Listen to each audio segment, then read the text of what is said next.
Yo, good afternoon, all my patrons. How you guys doing? We are now stepping into chapter 3 of Outwitting the Devil. Don't know if you guys gotten the book yet, but if you have the book, then try not to get too far ahead. But we're going to go chapter for chapter. Hopefully we can do this every day, but we'll see how it goes. We never know how each day is going to go. But chapter 3, you know, chapter 1 and 2 is already on Patreon, and I let those be free. But now this is chapter 3, so this is only every other chapter now is just for you guys. There may be little snippets that I'll do for on the free side, but for you guys, you get the deep diving aspects of it. Now chapter 3 begins Napoleon Hill's interview with the devil. Like I said, I'm not going to go every detail for detail, page for page, but I want you guys to be able to really get an understanding of what we are channeling here, what we are changing about ourselves. He says that you will recognize from the brief description I have given you of the history of my life what a desperate effort the devil made to muzzle me before I gained public recognition. A lot of you are going to understand that right off the bat. This is when sometimes you get to that point of trying to be broken, where the devil, the negative portions of your brain, the negative energy, the negative people, everything out there that is negative is trying to close you down, shut you down, muzzle you, silence you. And you find yourself in that wit's end, that point where some people give up, some people emerge. So the question is, what are we going to do? We're going to give up, or we're going to emerge? I already know the answer. You're going to emerge. That's why you're here. You're here because you are emerging. You're a phoenix. We're going to emerge from this.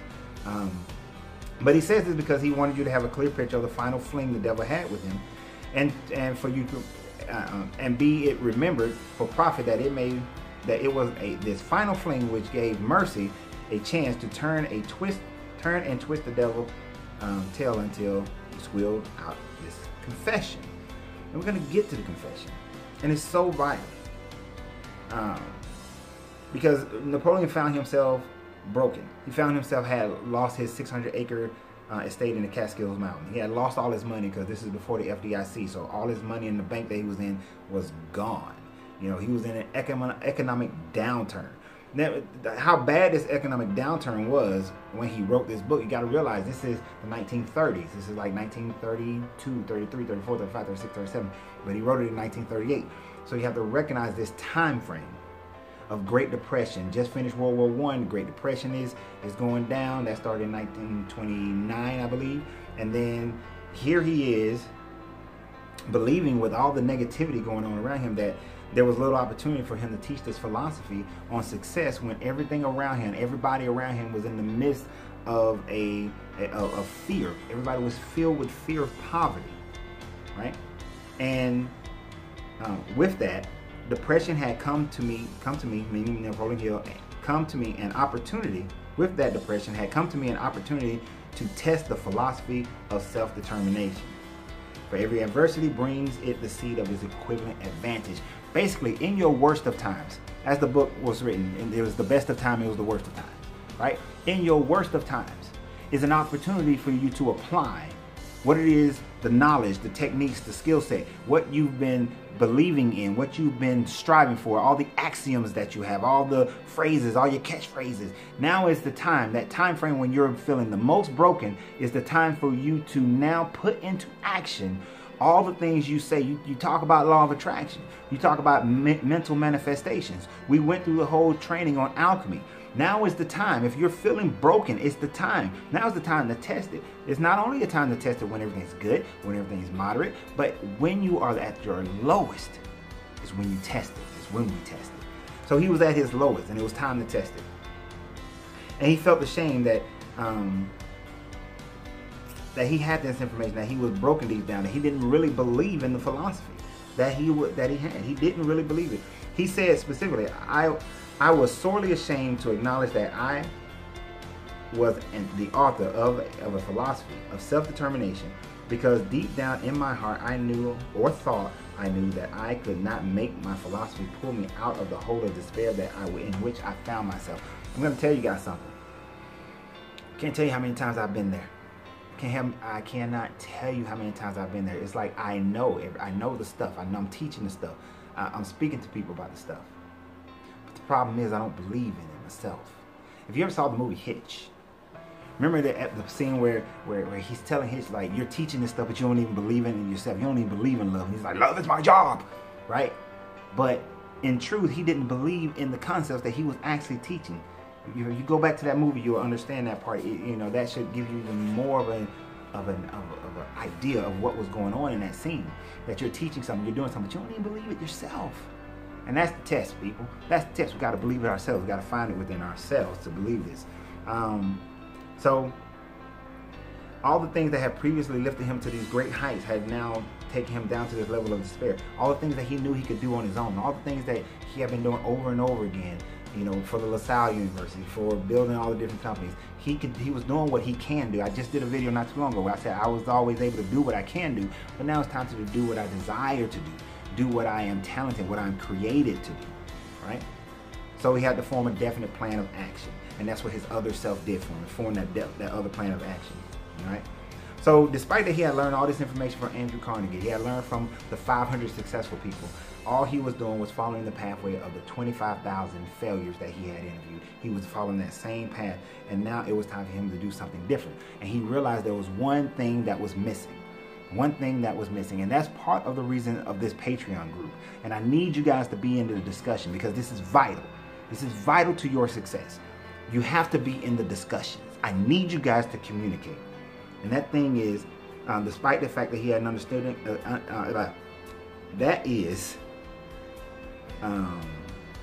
me just get it. Despite the fact that I had learned from Andrew Carnegie and more than 500 others the equal business success and professional achievement, that noteworthy achievements in all walks of life come through the application of the mastermind, the harmonious coordination of two or more minds working to a definite end.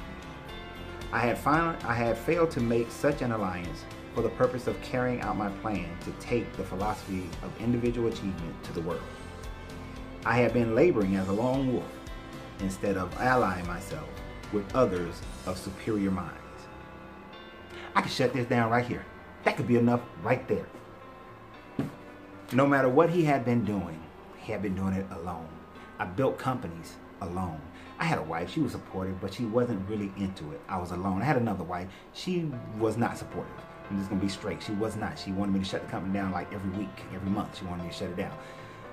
When you're doing it alone, when you're that lone wolf, you don't have that mastermind around you, you don't have those people around you who are helping you, who are smarter than you, who are, you know, who can keep you going, who have witty ideas.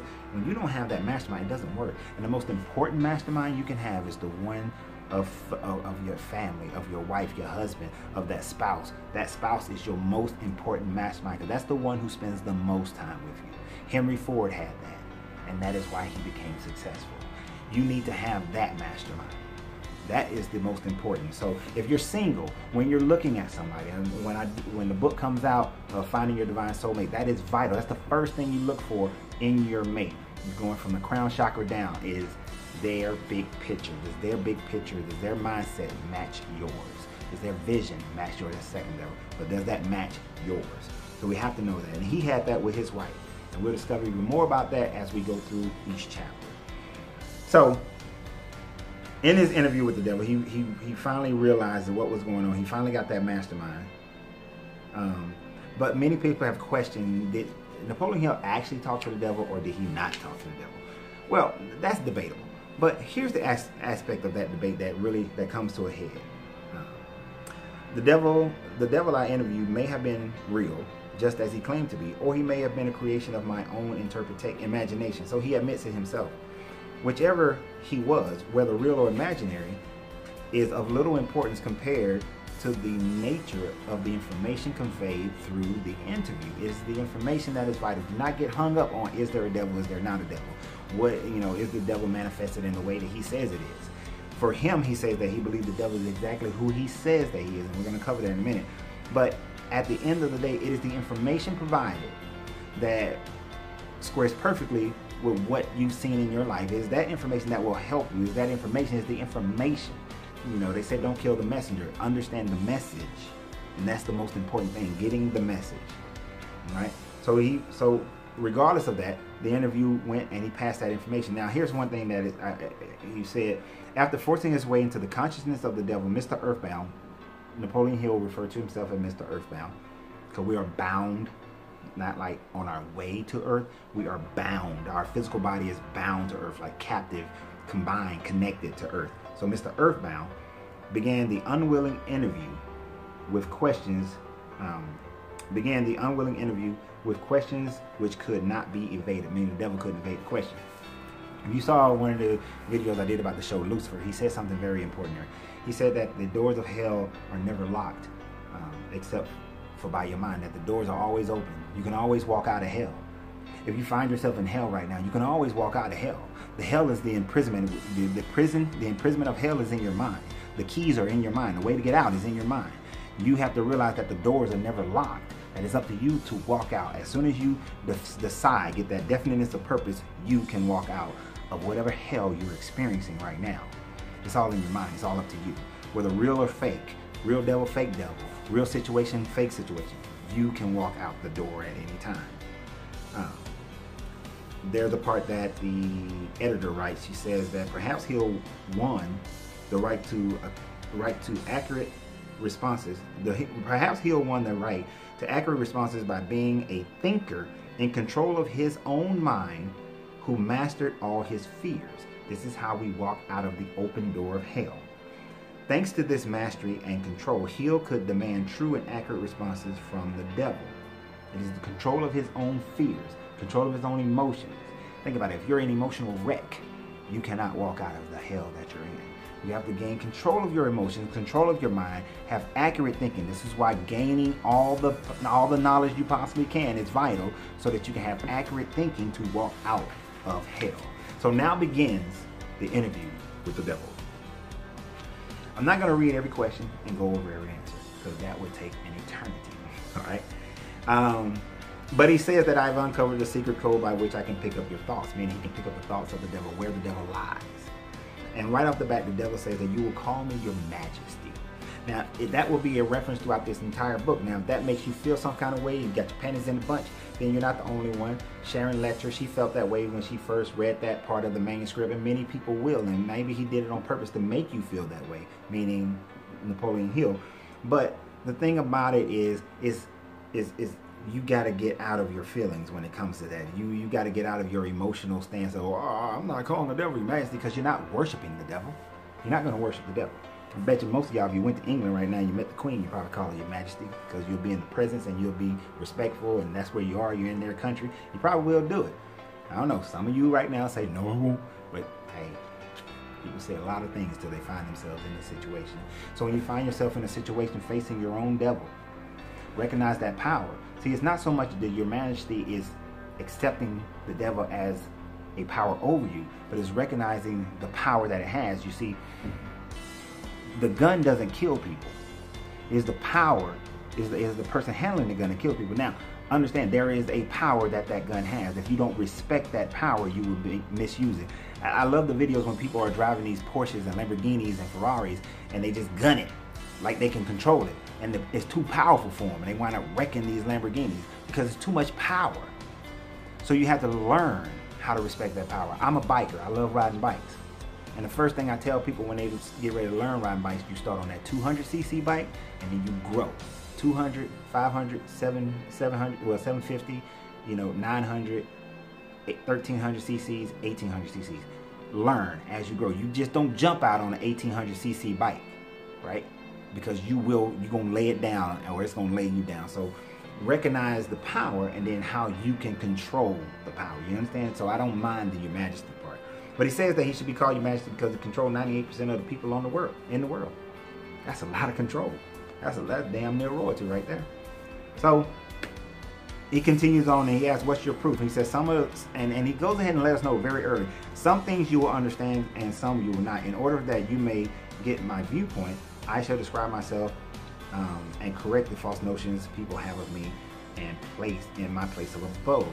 So there will be some correction. There will be some parts of it you're going to argue with me. You're going to say, no, I don't believe that. And that's fine. If you don't, it's fine. I will never claim to know everything and be right about everything. But what I will do is express my opinion, express my thoughts, express my study, the factual information that I can pull, and we can go from there. But the main thing is getting the message and being able to understand the core and be able to work from there. So So he asked the devil, where do you live? And the devil is very precise, and this is very important to you. He says that he doesn't have a physical body. He's not encumbered by a physical body like we are. It's not Dante's, our images of the devil comes from Dante's Inferno. That's where this whole spiked tail and horns and all that stuff come from. There's no description anywhere in any ancient manuscript that describes the devil in such a way. But the devil doesn't have a body. He says that he consists of the negative energy, that he lives in the minds of people who fear him, that he's the negative portion of your brain. You've heard me say that many times before, that the devil is the negative portion of your brain. To give you an idea in science, he says that he is the negative portion of the atom. And we know everything is made up of atoms. There's the proton, neutrons, electrons. So he's the neutron, while God, his opposition, will be the proton. Positive thought, positive thinking, positive affirmation, positive activities. That is what he is calling God, the opposition. So anytime I say opposition, anytime I say God, it is the positive side of all things, right? So I definitely understand that aspect of it. So he says that you have the universe divided up by God, and he says that you will also understand why this is true, and that there could be no other world such as yours. Because without, on our study of the scale, the polarity, we know that everything exists on a pole. Pole of good, pole of evil. Pole of nice, pole of mean. Pole of hot, pole of cold. It's all temperature, it's all behavior, it's all energy. You got positive energy, negative energy.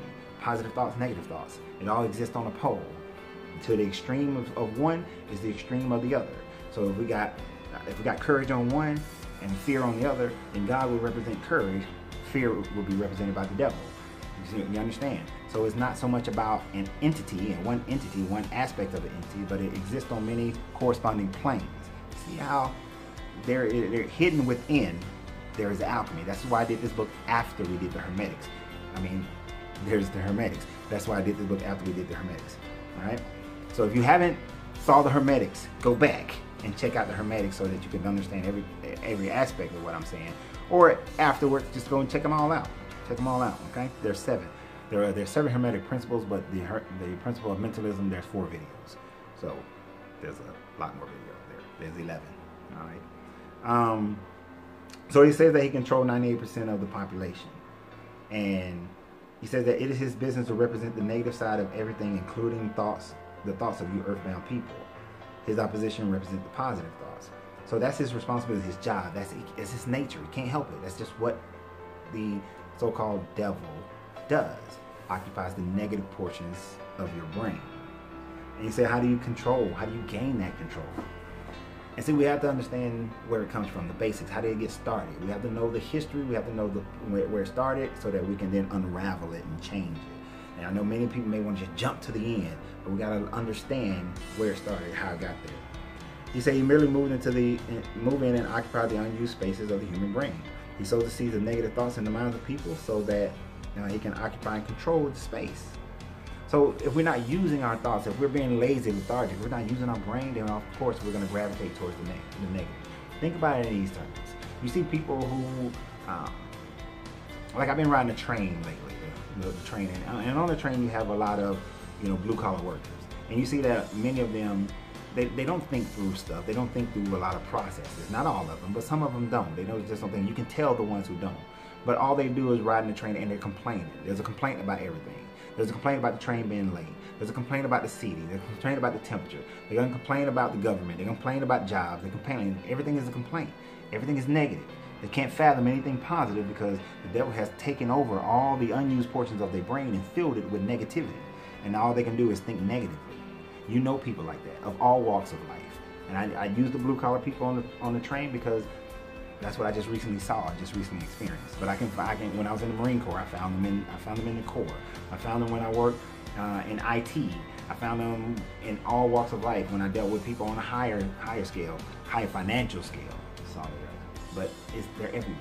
It's the ones who don't use their brain. Right? But he tells the devil to go ahead and describe his tricks, his clever tricks to get people to think negatively. He said one of the cleverest devices of the mind for mind control is fear. I want you guys to think about this. We're going to get deeper into this part. It's fear.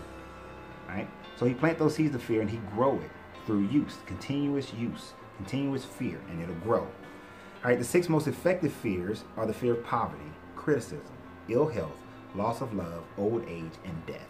Those are the primary ones. And if you think about it, at some point in your life, you've been afraid of those things. So we have to keep in mind, why do we fear them? What's the purpose of our fear of them? And as long as we fear them, we're allowing that devil to begin, the negative portion of our brain. We're allowing it to fester, to grow, to germinate. And we have to make sure we become stronger in that one. He asked him, what is the most powerful? He said the first and the last, poverty and death. Most people are afraid of poverty. They fear losing things. They fear not having a home, not having food, not having clothes. We fear poverty. We work hard. We will work harder at our job than we will on our relationships. We'll work harder on our job than we will on ourselves. We'll work harder on our job than we'll work on anything else because of that fear of poverty. And then we fear death. People, they claim their religions, they claim their God, they claim they're going to heavens and they're going to samadhis and all these kind of things. But let their life be in danger and they cling to it so desperately because in truth they are afraid of death. They fear death. They don't want to die alone. They don't want to die, holding on to things. They want to die empty, all those kind of things. But they don't do it. They haven't done it. People have not done that. Yeah, sorry, hearing things, but it's okay. But the first and the last are the things that he catches people on. Fear and death. All right? But he makes people believe that he's standing at the entrance of the gates of hell into their next life, when in truth he has no power. He said, of course I cannot punish anyone except in the person's own mind through some form of fear. But fear of one thing which does not exist is just as useful to me as fear of the thing that does exist. Basically he's saying that life after death, hell, doesn't exist unless you believe in it. If you've seen that episode of Lucifer, that's exactly what Lucifer was teaching. That's exactly what the show was teaching, that hell doesn't exist. You can walk out anytime you want to, even in the afterlife, if you recognize that it doesn't exist and that you are not to be punished for all eternity. Think about it. What kind of good God, all good God, would say that for whatever transgressions you had at this short temporary time, if this time is fleeting, if this time is the twinkle of an eye, that this short period of time that you've been here, now you have to pay for it for all eternity, that beyond that there's no forgiveness at all forever? That's a little harsh. That's kind of mean. No human, we for the most heinous crimes, we have the death penalty. But some of the most heinous crimes that are less than what people are claiming that you're going to hell for, you spend 7 years and you're out. You get parole. There's forgiveness. Where's the forgiveness? Because it's all in your brain. It's all a made-up construct in your brain. Before a lot of these current-day religions, there was no teachings of an eternal hell, right? There was no teachings of eternal hell, but we have it now, and it scares the hell out of people. And as long as people are afraid, then it's actually scaring the hell into people. Let me correct that. That's what I'm starting saying. It's scaring the hell into them, right? Because that's basically what he's saying, that they are scaring the hell into people, into a place that doesn't exist. And whether it exists or not doesn't matter. It's a tool to be used. All right? So he said that, well, when did man start fearing? When did the devil first take over? He said when man first began to think. Up to that time, he had control over all mankind. Then man began to think, right?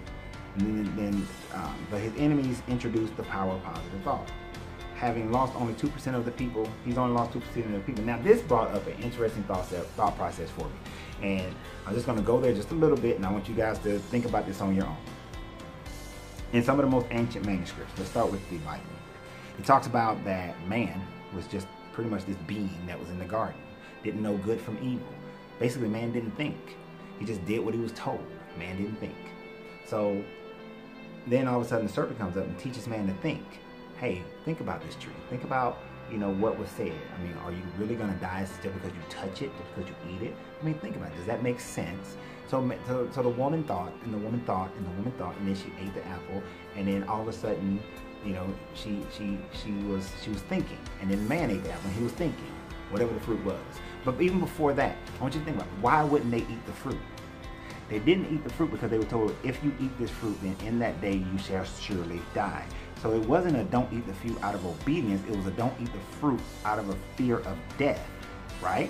Fear of death. And what did he say his tools are, first and the last? Poverty and death.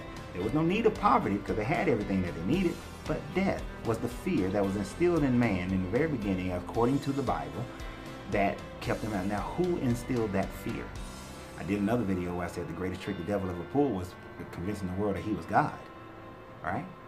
So now if you look at that from the Sumerian point of view, it is Enlil who is putting man in fear, whereas Enki wants man to think.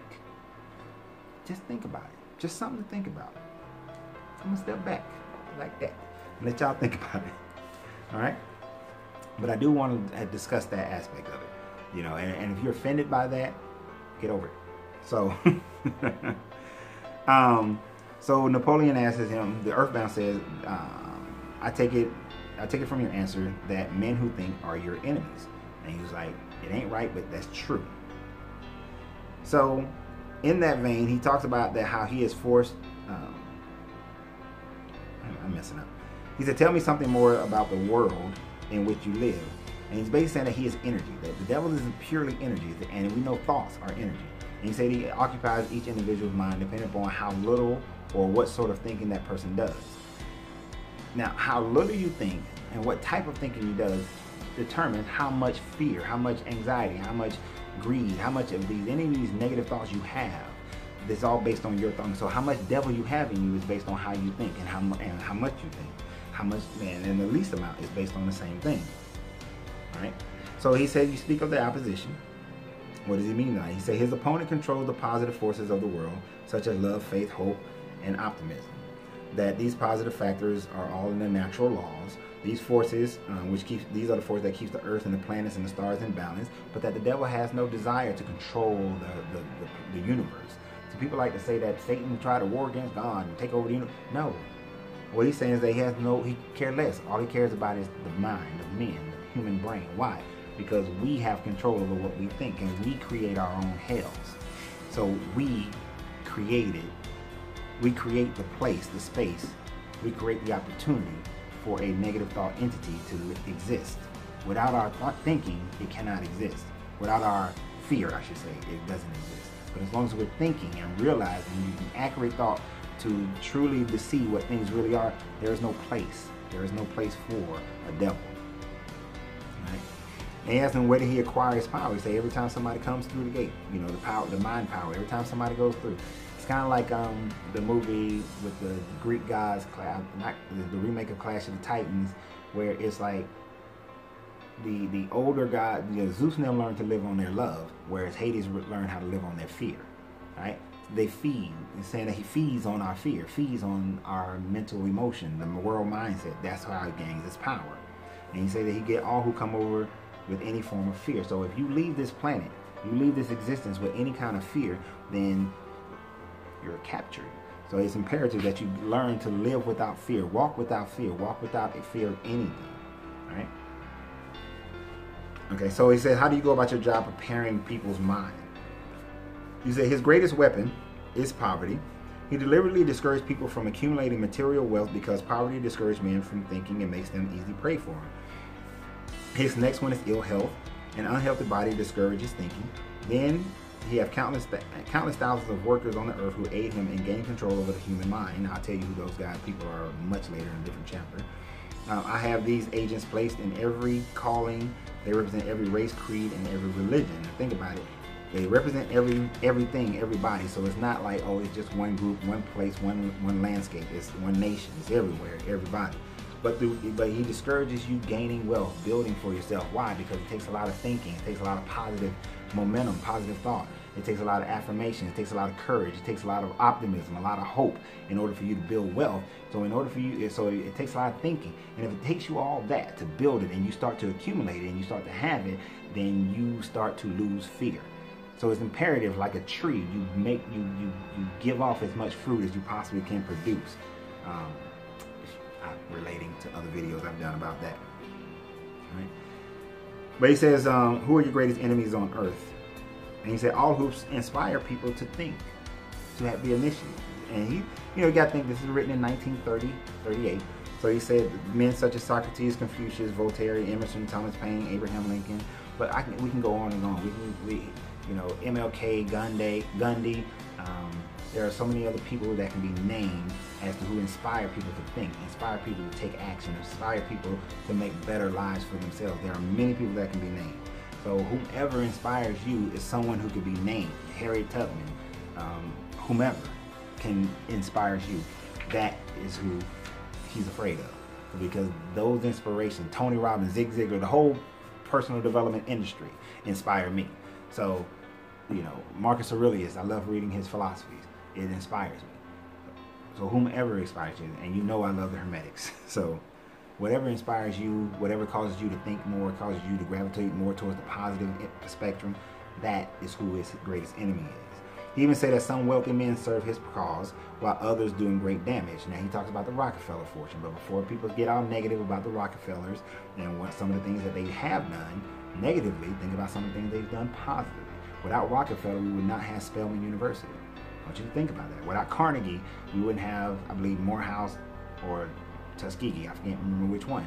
So some of these men that may not have been the best person, nobody is, but they have inspired education. Carnegie has libraries all over the world because he inspired people to read, to gain understanding, to gain knowledge. So don't just check somebody off because of conspiracy theories and this sort of thing.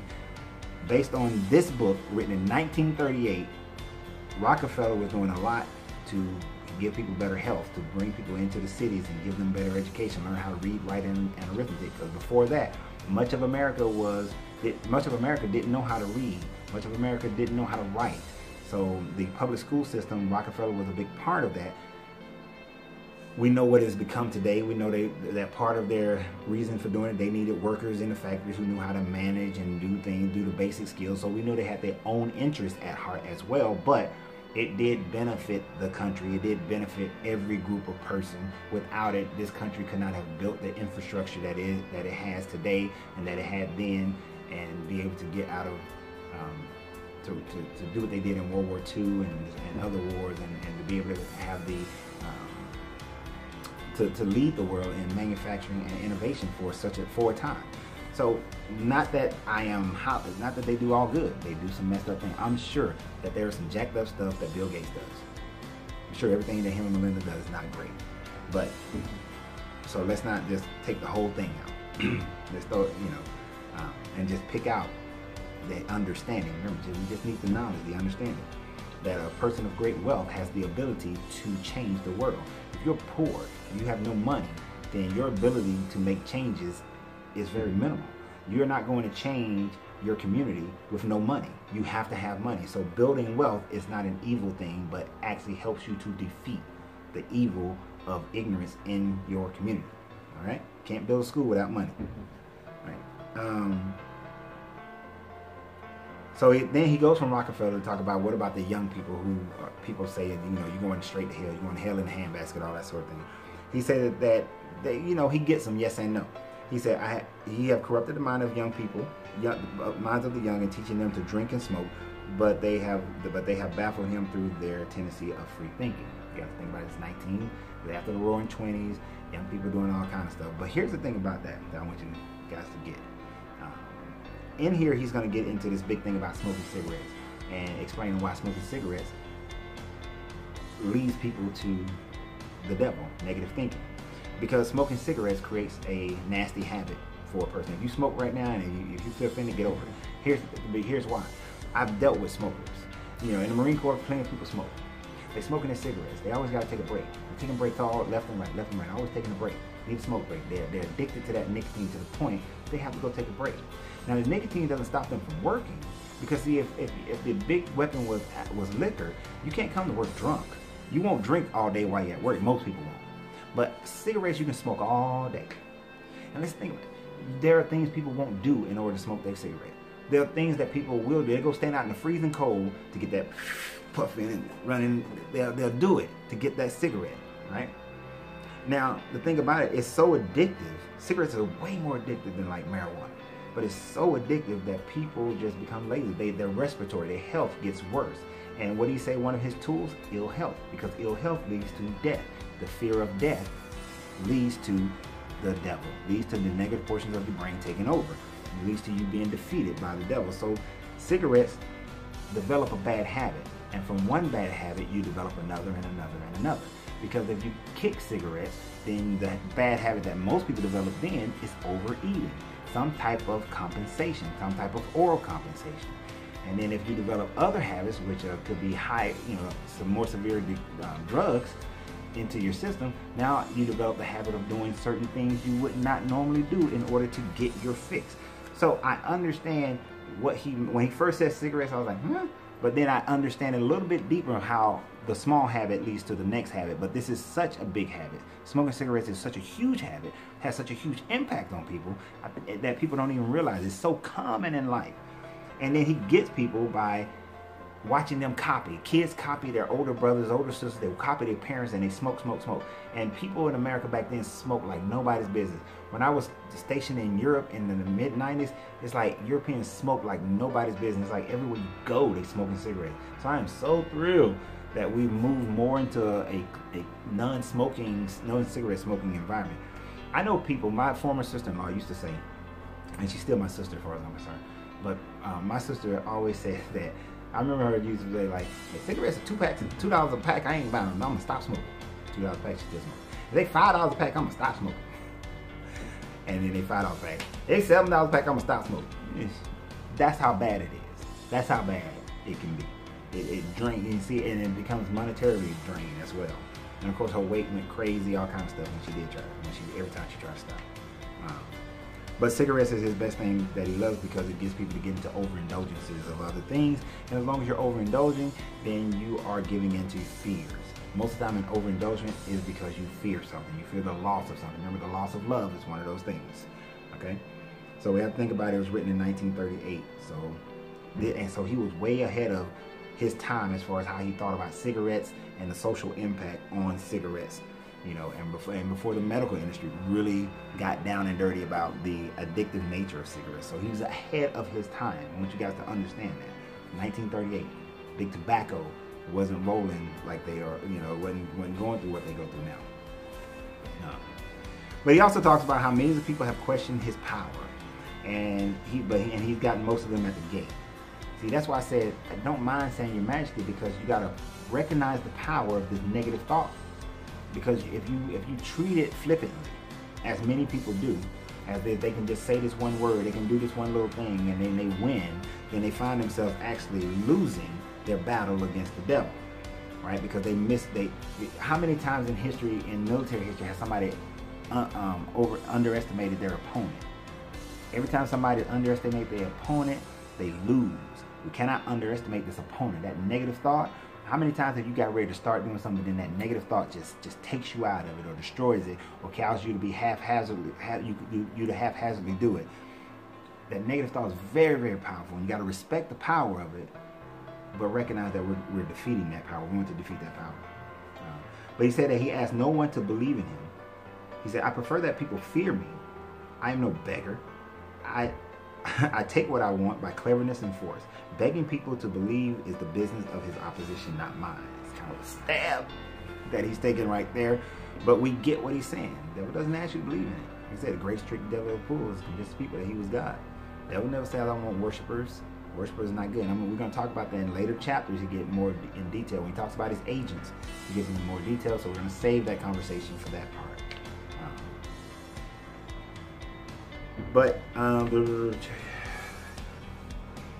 Napoleon Hill goes this thing where he realized how damnable the devil is, and he says, and the devil said, I've always had the wrong concept of you. I thought you were kind enough to let people alone while they were living, and that you merely tortured their souls after death. But that he realized that the devil is here and now, causing them to go through a living hell on earth. And the devil's response is, read most of it, I get what I want by exercising self-control. It is not so good for my own business, but I suggest you emulate me instead of criticizing me. You call yourself a thinker, and you are. Otherwise, you would never have forced this interview on me. But, and this is very important, but you will never be the sort of thinker that frightens me unless you gain and exercise greater control over your own emotions. That is very key right there. You have to gain and exercise greater control over your own emotions. You got to think about it. Fear comes from an emotional response of you thinking something is what it may not even be. Thinking something is going to exist that may not even exist. You live in fear because of emotional distress. Your emotions are out of control, out of whack. Without having accurate thinking, you lay in wake in anxiety and stress and concern and worry because you are out of control of your emotions, right? And so I need to think about that part too, all right? Just think about that. All right. He said, what is your most powerful weapon just now? He says that he's trying to get the world to get into a war. Mass fear. Mass fear. Think about it. He was talking about World War II at this time frame. This is right before World War II. But realize that mass fear has always been running. It's the biggest propaganda weapon of the devil. If we can get the masses of people, that's what causes runs on bank. That's what's causing economic decline. That causes war. If we can get people killing each other on a wholesale level, that is the big thing, because now we got mass fear. Terrorism, the big bad. You're more likely to die in a car wreck than a terrorist attack, but you're so afraid of terrorism. You see what I'm saying? That's his big trick, right? So we got to be mindful of that mass hysteria, mass fear is the major tool of the devil. All right? But he says that he likes to use people of all walks of life, everybody. It doesn't matter. High level people, low influence people, top influence people, doesn't matter. Rich people, poor people, black people, white people, male, female, doesn't matter. Religious people, non-religious people. Anybody can induce fear into the next person and themselves, and it becomes contagious. And that's how it gets you, right? And so we have to understand that in order to win this warfare, that we're going to study this and understand it. So I hope you guys have enjoyed this first chapter. Remember, you got to free yourself to be yourself, because your greatness is non-negotiable. And in order to free yourself, you have to be able to control your emotions so that we're not living and walking in fear. This has been your Coach Renz. Y'all have a great one.